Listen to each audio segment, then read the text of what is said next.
This doesn't look like the city at all. This is Vitosha Mountain, and I'm spending a couple of days exploring what is located here. The beauty is, this is so close to Sofia. I got off at a metro stop and walked to my hotel, less than 5 miles away. I'm going to take you to several points of interest here in the forest, but there's going to be a lot more than that. Stay until the end, where I'll recount my visit to Bulgaria and even let you know the total cost of my month here in the country. But first, Vitosha Mountain. I'll begin by taking you to the Boyana Waterfall. This is a gorgeous spot, and it's possible to move around a little at the bottom, but the terrain is a bit rough. The waterfall is formed as the Boyana River rolls down Vitosha Mountain. In this spot, it drops a little more than 80 feet. When I was there, it hadn't rained in Sofia for more than a week, so I didn't know how much water would be tumbling down. I was pleasantly surprised. I'm sure it would really be rolling in the spring after a rain, especially if that was combined with some snow melt. This was early to mid-October, and the colors were just getting good around the waterfall. The falling water is always great, but I always like the view below the cascade as well. The water continues to roll down the mountain, and there are plenty of tiny scenes that you can discover just by looking closely. The base of the waterfall sits at close to 4,200 feet in elevation. Vitosha Mountain itself tops 7,400 feet, making it the 4th highest mountain in Bulgaria. The entire mountain has been preserved as the Vitosha Nature Park. Everyone always thinks about getting to the highest point of a mountain, but there are plenty of other points of interest that can usually be just as spectacular. The hike up to this point was about 3 kilometers with an elevation gain of nearly 1,700 feet. It's listed as a moderate to difficult trek, and I can attest to that. Getting here wasn't easy, but that always seems to make the payoff that much sweeter. For much of the journey, the trail is deep in the forest, so there aren't a lot of views. There was one spot, however, where there was an opening in the trees, and it was possible to see Sofia spread out right at your feet. Amazing. One note, the path is pretty well marked, but I did lose it a time or two. The waterfall was my second stop of the day on the mountain. I first visited the Boyana church. It is located just down the slope from where the trailhead to the waterfall begins. This structure is remarkable. What you see is a combination of building from 3 different time periods. It all began here in the late 10th century, with the initial construction completed in the early 11th century. Additions were made in the 13th century and the 19th century. In 1979, the church was added to the UNESCO World Heritage List. One key feature of the church are frescoes, mainly from 1259. There are also some older and some newer. There are 89 scenes on the interior walls. No photos or video are allowed, so I passed on going inside. Because the frescoes are so fragile, access is limited anyway. No more than 8 people can enter at once, and they can only stay for 10 minutes. The interior is also kept at a constant 62.5 degrees. The exterior of the church and the grounds are plenty to see, even if there is not an opportunity to be inside. One extremely cool addition to the grounds, and one that I certainly wasn't expecting, were giant sequoia trees. There are at least 3 on the property. They were planted in 1907, and while they aren't nearly as majestic as what can be seen in California, they are still pretty impressive. It is free to walk the grounds here, and costs a little more than $5 to spend 10 minutes inside the structure. The same day as I did the waterfall in the church, I swung by the Dragalevtsi Monastery. The full name is actually the Dragalevtsi Monastery of the Holy Mother of God of Vitosha. A monastery was established here in 1345, but that didn't last long, as it was abandoned and destroyed when the Ottomans conquered Bulgaria later that century. The monastery was re-established in the late 15th century. The small church is all that is left from a much larger complex that existed at that time. This place still operates as a Bulgarian Orthodox monastery today, as it is occupied by nuns. Again, walking the grounds can be done free of charge. There is no photography or video allowed of the interior, which also contains a good deal of artwork. The monastery is located on what you would call the lower slopes of Vitosha Mountain. For my visit to this area, I stayed a couple of nights in the St. George Hotel and walked to each of the locations from there. The St. George is isolated. It sits in the middle of the forest with absolutely nothing else around it.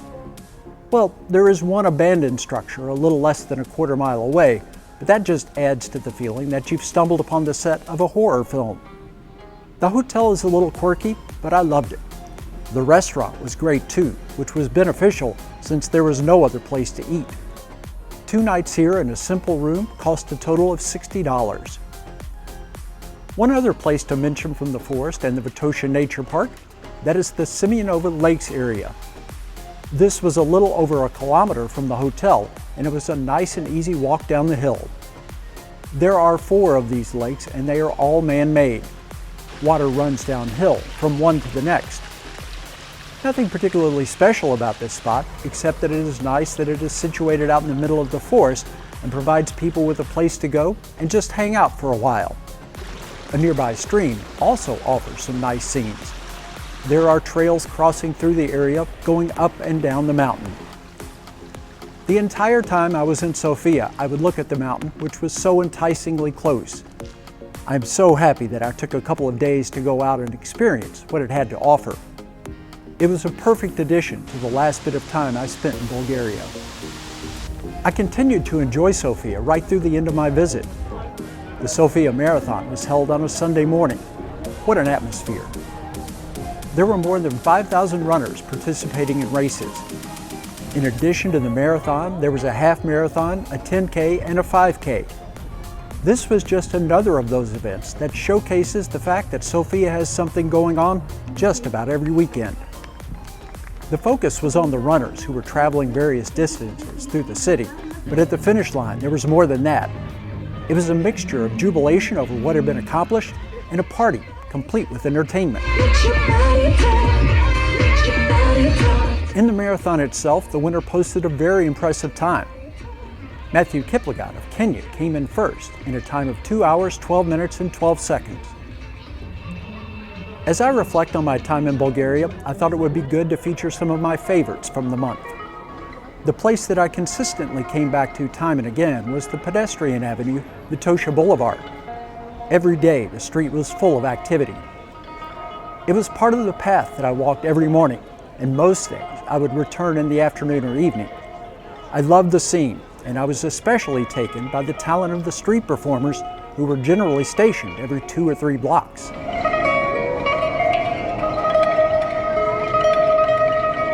They add so much to the vibrant nature of the atmosphere. I had a number of meals in restaurants on or very close to the boulevard. One of those places was Walk to Walk, an eatery where you choose what ingredients you want and then it's prepared in front of you and everyone else passing down the street at that moment. Firstly, the food was good, but the entertainment value put it over the top.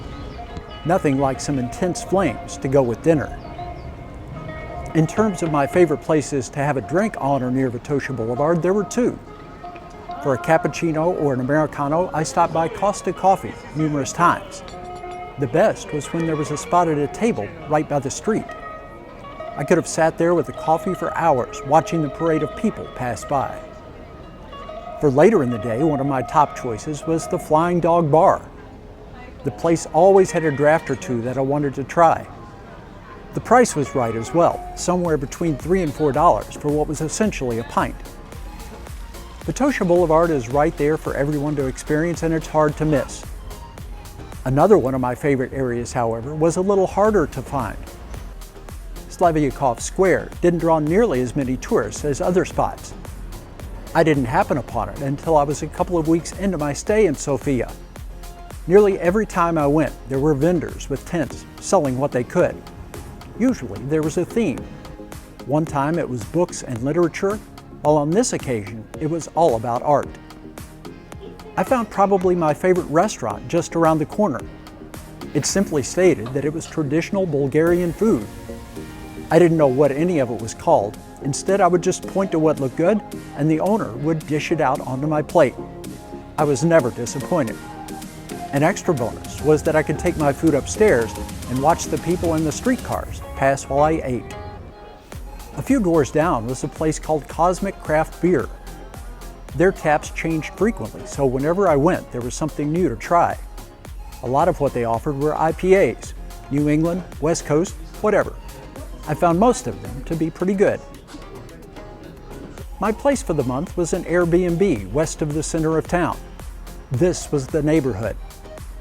It might look a little rough actually, but it seemed to be a solid middle-class neighborhood. The building where my apartment was situated was built in the 1980s when it was communist rule in Bulgaria. It had the look and feel of the architecture of that time. I always felt comfortable in the area, although the people were very reserved. Eye contact was extremely rare, but of course, Sofia is a big city with about 1.2 million residents. Bulgarians seem to be a little more relaxed in other areas where I would go.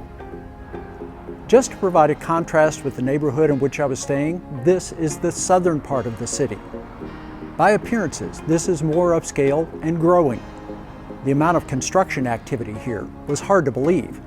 It reminded me of some of the times when the building industry was booming in Myrtle Beach when I lived there. These all look to be big modern buildings as well. Prices were quite a bit lower in Sofia than what you see in the United States and much of Europe. As I saw all of this development though, it made me wonder how much longer that would be the case.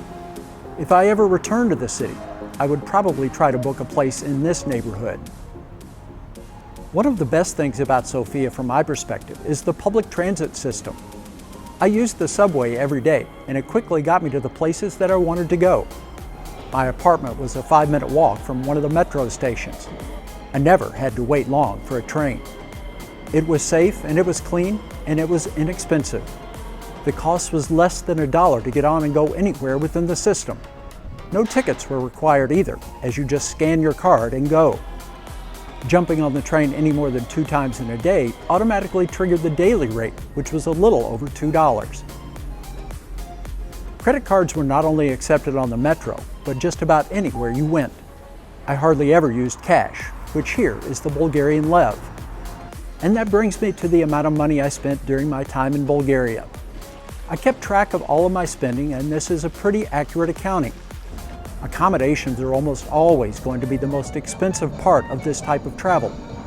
For a 30-night stay, I actually paid for 35 nights.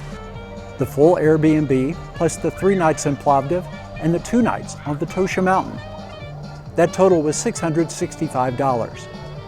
Transportation, including my flight from Ireland, the train to Plovdiv, and countless metro rides, was $163. Insurance with Cigna Global is a constant. That's $455 for the month. My goal is to keep total expenses below $2,500 each month.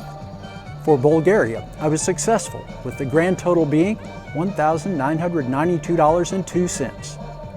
I benefited this month from a very inexpensive Airbnb. It was $535. It won't always be that low. I'll make this part of the final video from every location. Keep watching to see how I do month to month. Now, one last street performer, because who knows if there will be any in the next place that I go.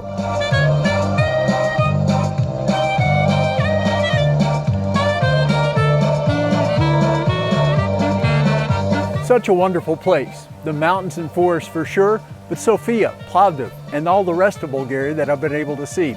I'll be honest, I didn't pick up as much of the language as I had hoped, and I didn't connect with as many locals as I had imagined, but this is just the beginning.